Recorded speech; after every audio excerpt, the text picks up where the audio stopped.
ইনি হচ্ছেন আমার ছোট কাকার একমাত্র রাজকন্যা। আর এনাকে এভাবে পায়ে দুলিয়ে দুলিয়ে ঘুম পাড়াতে হয় আর ঘুরতে নিয়ে যেতে হয় চাইল্ড পার্কে। আর এটাই এনার কাছে পরম আনন্দের। সিনেমা হল নয়, থিয়েটার নয়, 5 তারা রেস্তোরাঁও নয়, এনার ভালো লাগে শুধু চাইল্ড পার্কের স্লিপ চড়তে।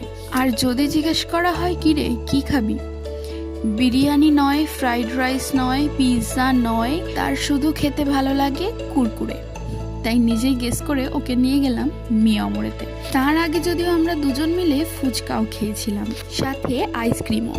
এটা খাবার জন্য কিনেছিলাম, ওর হাতে কিছুটা প্যাক করে দেওয়া হয়েছিল। আর এটা শেষ করার পর কি সুন্দর হাতে করে ভ্যানিটি ব্যাগের মতন ব্যাগটাকে ঝুলিয়ে বাইকে উঠছে দেখো। ও এত দুষ্টু ধারণার বাইরে। আমি ওর প্রত্যেকটা ক্লিপ ভিডিও করছিলাম দেখে আমায় বলছে সব কিছুতে ভিডিও।